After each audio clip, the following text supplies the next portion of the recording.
In the news this week, a legal challenge has been launched against the Royal Highway extension.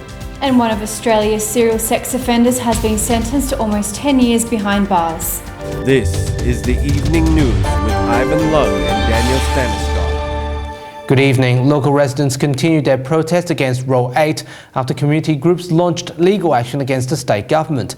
Federal Labor is also fighting the $1.6 billion highway in Parliament. Asha Jarrell has this report. A protest was held at Stirling Bridge in Fremantle about the development of the Roe Highway Stage 8. Some of the protesters were wearing Save Belia Wetlands and Rethink the Link t-shirts as well as face masks. Communities as far north as Cottesloe, as far south as Kwinana, Armidale and Rockingham are all opposed to it. The community is concerned with the destruction of the Belia Wetlands as well as pollution caused by trucks that will be passing through the area. I think the rally basically means that, to the government in particular, that the people aren't happy. My biggest concern is that my school will close down and all of me and my friends will have to go to different schools and we won't see each other. A legal action has been launched by members of the community in the Supreme Courts this week. They are challenging the Environment Minister's EPA approval in an attempt to delay construction. What we do know is that the Abbott government, in an apparent state of budget emergency, when every cent was allegedly precious, decided to throw $1 billion at the Barnett government to build the mother of all roads, a supersized truck freeway that WA had never asked for and never planned. However, Transport Minister Dean Nadler responded saying Row 8 is a fantastic infrastructure for WA. He reiterated the project is well planned and environmentally responsible. Ashna Garawal, WAMN News. In other news, Lisa Scaffidi has confirmed her nomination to seek a third term as Perth's Lord Mayor. In a candid interview, she said her vision for Perth is not yet complete. Oh, look, I think you need to focus on every election as a new election, and I have no doubt that it's going to be a hard-won election because you've got someone new versus someone who's been in the job for a while. What sort of work are you going to do?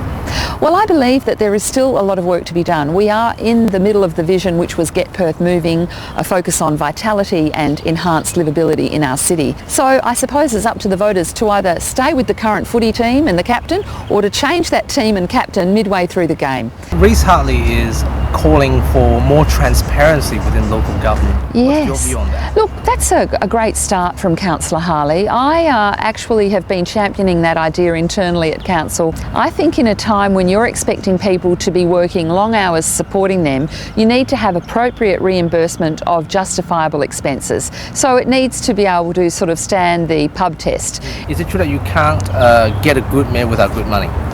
No, I believe that I've been a very, good serving mayor in terms of the output I've given. I'm not here for the money. Anybody could really be reasonably earning a lot more money in the private sector. People who are taking on this role will certainly be putting in many, many hours beyond what they're fairly compensated for. A serial sex offender has been sentenced to almost 10 years behind bars after being convicted of sex offences dated back to 1991. Cecilia Faustina has a summary. 68-year-old Alan Keith Huggins had been sentenced to 9 years and 3 months in prison after he was convicted of sexual assault on 7 juvenile boys in February during his time as a counsellor for a school-to-work program for troubled boys by state government in 1991. Judge Troy Denise Sweeney had declared Mr. Huggins as not being remorse and a narcissist and should pay for his acts of indecencies. Victims of the assault were relieved with the outcome. I guess a sentence is a sentence, and to me it's now he's off the streets and he won't harm another child again. Mr. Huggins will be eligible for parole in 2022. Cecilia Faustina, WAMN News.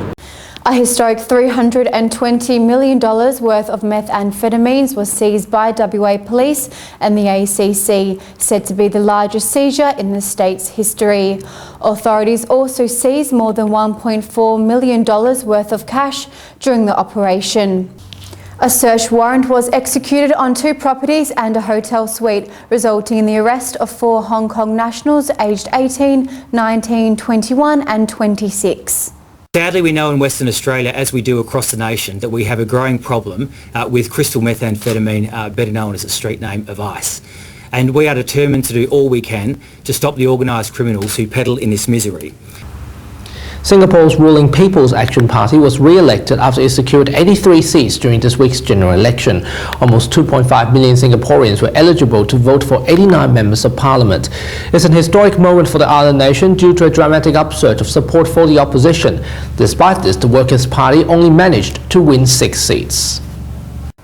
Thailand police say the mastermind of the Bangkok bombings has fled to China from Bangladesh.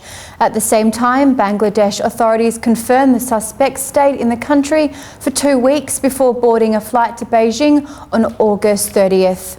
The Bangkok explosion killed 20 people last month, sparking panic amongst tourists in the country. On Newsnight this week with Blake Danilzack, Tom Tutton spoke about catering for autism children in school, plus an interview with Amnesty International Australia about the Syrian refugees.